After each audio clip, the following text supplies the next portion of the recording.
We got a special. We got a Halloween special that dropped this week. I didn't even realize it was dropping this past week. And then randomly Thursday, I think it was Thursday or Wednesday night, it dropped. And we're talking about Werewolf by Night. A little bit backstory about Werewolf by Night. I was not really looking for Werewolf by Night all too much. I mean, I knew it was coming.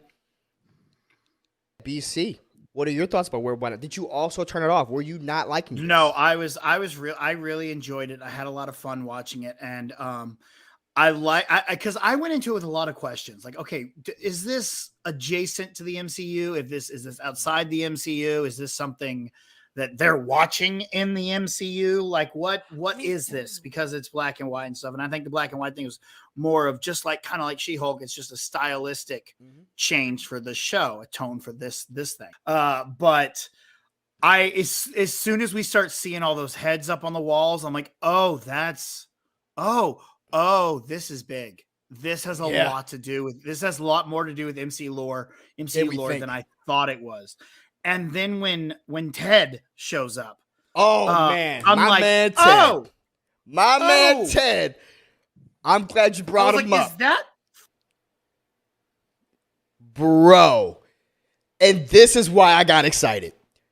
That motherfucker right there is why I got excited, because you talk about in about 5 seconds, I went from overjoyed because we got Man-Thing in the MCU. Did we know he was there? No. We kind of thought he was going to be in there. I didn't see it at all. I didn't see how he was going to be planted into this. But then when he showed up and you see old buddy talking to him, and he's like, "Don't worry, buddy, I'm going to get you out." And then we hear the name drop, his name being Ted. Man, the emotions. The emotions. And that's why I got so drawn into it. I actually had emotional reactions. Yeah. Aw. I was like, man, I want Ted to make it out. I want Ted to make it out. But then I saw how powerful Ted was. Bro.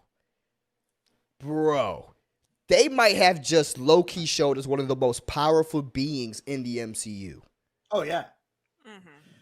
Man-Thing is very powerful, but I love Man-Thing because he's just like, no, I just want to go chill. Bye. Yeah, I'm gonna go kick it in the woods real quick, man. I'm gonna go be me. Bye. I don't want to converse with humanity. His relationship with Jack, I thought was great. There's a lot in there. There's a lot of stuff in that show. But I'm sorry, BC, keep going. I'm sorry, I didn't mean to cut you off. Yeah, no, I really enjoyed seeing him in there. I love that he's now, and this was almost like a backdoor pilot to get Werewolf by Night and Man-Thing out there, whether it be a show or a movie or something, which could be very entertaining to see, because I did really like them.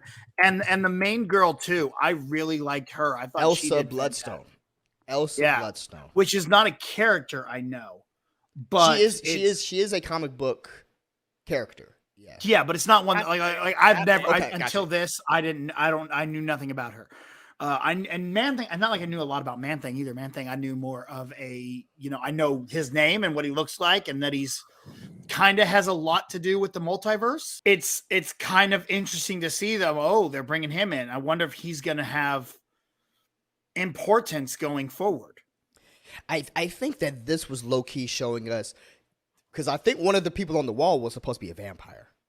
Yeah, there was definitely a vampire. Much more of a Morbius monster-like vampire too. Yeah, which immediately my mind thinks of the pretty much troubled Blade franchise. But Man-Thing and his relationship with Werewolf, with Jack, I thought was great. I loved it. And it felt like I've been waiting for that Justice League Dark movie. Remember that Justice League Dark movie we were supposed to get for years? And I felt like this was supposed to be what this was supposed to look like. And I was very much entertained by it. If I was to rate that review, rate that movie, I'm giving that thing a solid 8.5 out of 10 for me. 4.25 out of 5, whatever you want to call it. It's up there. It's up there for me. I was floored. I didn't think I was going to enjoy that thing. It was such a silent surprise. If you haven't seen it yet, I highly recommend you go and watch it. I think that it was very well done. Yeah, I really am happy for Michael Giacchino because we already know his music production is top tier, A1, excellent, top 5. He's one of my top 5 favorite composers of all time. I don't know where I actually list him, but he's top 5 composers for me. I thought that the music composition in this, of course, he did the music as well, and I thought the music was great.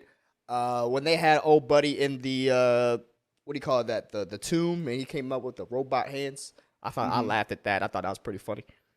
Yeah. But I liked how this was. It was a totally unique style that I haven't seen with the MCU, and I liked watching it because it felt like a one-off comic. It felt like a one-off series.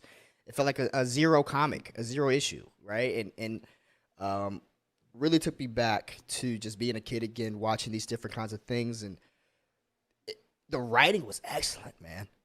I thought it was just written so well. And you bring up Giacchino's directing, but he also pulled double duty, and he did the score as well. And that score, the score for this. Dude, it was so good though. Yeah. Like it was so good.